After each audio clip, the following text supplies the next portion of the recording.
Hi, everybody. Yeah, there we go. Welcome to the fifth ever episode of the Nexus. This is a program hosted by the team at DyNexus Recruiting and Staffing. We bring our whole team around your questions and examine them from both sides, how it affects the employer and how it affects the candidate. And we break that up into two videos. We have a video for each side, and currently we are examining our question from the employer side. Before we get to it, we just wrapped up our Sky Mall contest, $150 gift certificate for Sky Mall, which was really fun. We have a new one. This has to do with the DyNexus Perplexus. Pam, would you demonstrate the Perplexus? Or at least show it to us? If you haven't seen this, people are going crazy for these things. It's an incredibly complex puzzle inside a ball. It looks cool. It's fun. It's a great way to kill time at the office or give to somebody in the family. But it's called the Perplexus. It looks like someone's internal organs, like internal organs of Buzz Lightyear. So it's called the Perplexus. We call it the DyNexus Perplexus because we're that cute. And here's the deal. Send us in your perplexing question, whatever is on your mind, by January 31st, by the end of January. And we're going to do some random drawings from people who send us in their questions about the Dynamics job market or the ERP CRM job market in general to receive a Perplexus puzzle, which would be great. So that's real easy. Just send us an email or the contact us form on our website. It's that simple. Send in the question. You will be entered into the contest. There you go. Thank you, Vanna Velez. Thank you, Vanna. Vanna Velez, all the way from Florida. Moving on to our question of the day. Now, this is our disclaimer. This is the most self-serving, accidentally self-serving question we have tackled yet. But it is a legitimate question that we thought would be really helpful to examine because it will help you think through your own company's capabilities and how much you are currently risking in your job search process. So the question is, when should you use a recruiter? When is it time, when is it appropriate to make the investment in the services of a recruiting service? Because you may not need to, and you may be able to save some money. So that's what we're going to do. For you, the employer, when is it time? We're going to turn it over to our guru and resident Jedi Master, Ben Schrenzel. What are your first initial thoughts, Ben? Well, first of all, I appreciate the disclaimer because it's a little uncomfortable to tell people why they should use us, except they should under certain circumstances. One circumstance is that if by not having the talent quickly, you're losing money or it's costing you money, and a good recruiting organization you're comfortable will be able to foreshorten that period of time, that's a time that a recruiting organization would be helpful. Another time would be if you just know that you don't have the scope and the breadth of a population of candidates to look at on your own, and you know you're not going to get it, and you know you're going to be limiting your choices based upon that, and it's important that you get a higher level candidate, that's another time to use a recruiting organization. And the third time is when you just flat out don't have the time to do it. And you can kid yourself about it and say, all right, I'll spend 45 minutes every morning when I get into the office, but it doesn't work that way. It takes a lot more time, and it has to be done continually. So that's the third case. If you just don't have the time to do the search, and it matters that you have a sense of urgency about filling the position in some reasonable period of time. If time's irrelevant, then you generally don't need a recruiter. Wait for the person to walk into your door. Eventually they will, given enough eons. You know, but if you don't have that much time and you've got to take care of it more quickly than that, that's when you need the help of a recruiter. Guys, what are some common hang-ups that you hear or objections, and many of them legitimate, to using a recruiting service, and how would you address those in a general sense, but also what are some ways that we've found uniquely as DyNexus to address those? I think that using a recruiter to hire, you can liken it to if you got something, if your kid throws something down the toilet and it gets stuck way down in your pipes, are you going to get all up in your toilet's business and spend your day up in there trying to clear it yourself? You're not. People just don't do that. And to the same extent, when you're a business owner, spending your time appeasing clients, running a business, the last thing you want to be doing is getting mired neck deep in a bunch of resumes and starting to conduct interviews of people that don't make sense, or it takes a lot of work to find the right people nowadays, and even now more than ever, because there's so many candidates out there, there's so many job boards, and all of them want to promise that they've got just the right person for you. But if you look at it, everything takes time, and to do something well takes a lot of time. And the process of hiring the right person is going to be a huge investment for you. Hiring is an investment because you really hope when you hire someone they're going to be bringing in a lot more money than is going out to their salaries. So it's an investment. So you would hire a plumber to fix your toilet because you know you don't have the time and expertise to get in there and do it yourself. Just so the recruiter's the same way. You got a business to run. You got clients to appease. Leave it to people who do it 40 hours a week or 60 hours a week for years to find the right people for you.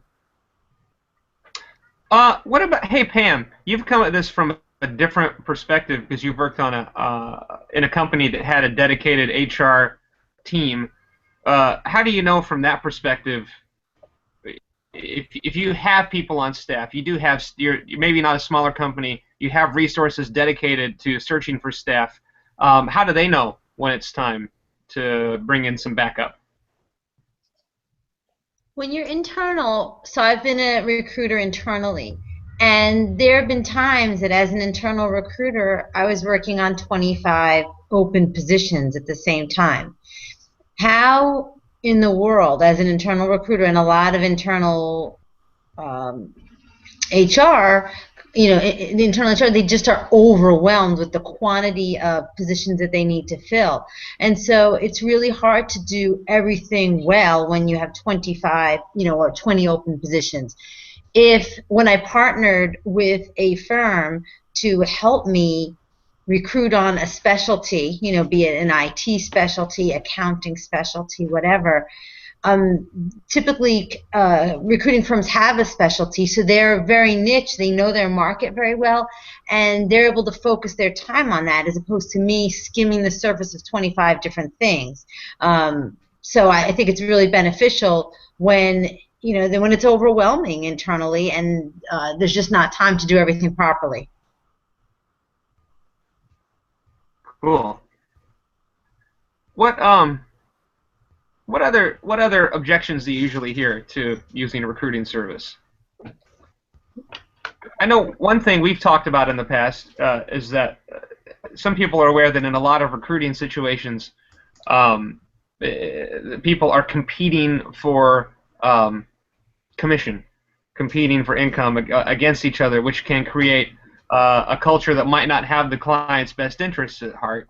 I know that here we've tried to create a team culture. We don't compete for commission. We all work together towards the same goal, and that does help us keep our eye on the client's needs first. That's one thing that comes up. What else do you have? Can you think of that? If I may, because I worked with DyNexus Group from the other side. I employed DyNexus Group to recruit for my company before I came here. And I will say that a big differentiator of this team versus a lot of the other companies that are out there is a lot of recruiters can be like used car salesmen. I think that a lot of companies have the vision of a recruiter being, it's all about the money. They're just going to, throw whatever they can at the hiring manager in order to get a hire. And I think at DyNexus Group we elevate ourselves above that and just take a higher road, a different road. And I think that as individuals we're just not, we're different than the average recruiter out there. So I think that culturally we don't throw things at hiring managers. We do a lot of background work. So we are not used car salesmen. I'm not.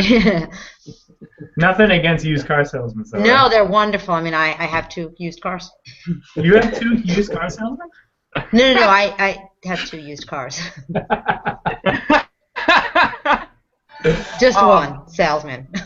The other thing that we've done as a company is we've created a retained model of recruiting where we're absolutely committed. We have a 100% guarantee to the results, which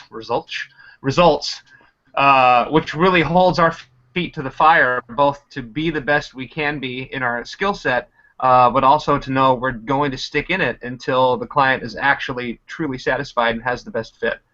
I think we have seen sometimes where having the right person is just, there's no price tag that can be put on that. The only other thing, one other angle we haven't looked at that we could briefly is the contract angle. How valuable it could be to have someone searching out a contract employee when you have a specific need, a specific project that's usually very urgent and has come up quickly, and there definitely is not a lot of time. Do you guys have any thoughts on that? I think you hit it really on the head, Matt. Usually a contract person is brought in right in the middle of a contract, right in the middle of a job.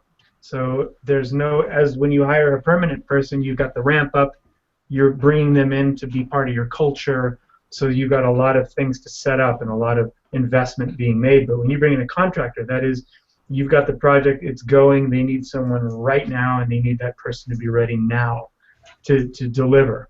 And so even in a contract situation, that's obviously the hiring person is even in a more urgent state where they need to make the right decision and make it very quickly. So that's very key for using someone who knows how to find that kind of person. Time's your enemy in that case, even twice as much as when you're hiring a permanent person. Hey, real quick, to wrap this up, let's do a rundown on what are the assets that a dedicated, specialized recruiter brings to the table that someone would want to weigh in the process. Let me start that out. The things that a good professional recruiter brings is access to the candidate pool and the time to devote to finding the people and the familiarity enough to screen them appropriately. We expect every candidate that we present to be interviewed, and if they don't, it's our problem. It's our fault. We should never be submitting a candidate that's not qualified and suitable. So those are the 3 things that a recruiter brings to the table. Great. We hope this has been helpful in evaluating, if you are in the midst of this right now, evaluating whether or not it's a good time, good fit to work with a recruiter. Just to recap quickly, we talked about the times when it becomes appropriate, or you have to weigh the loss of revenue that you might be experiencing against the fees involved for using the recruiter. It could be that your personal network of contacts doesn't have the skill set you need. That might be a good time to jump in. Or simply, you have no time. And the recruiter can bring access, connections, the dedicated time to work on that, and familiarity with the candidates. So there you have it. We truly hope that this was helpful. If you want to learn more about us, you can go to www.dynexusgroup.com. We'd love to hear your questions and what you're really concerned about, and send them to us by January 31st to win a Pam. Is it still there? A Perplexus. But she's got it. She's got it. Thanks, everyone. We'll be back soon.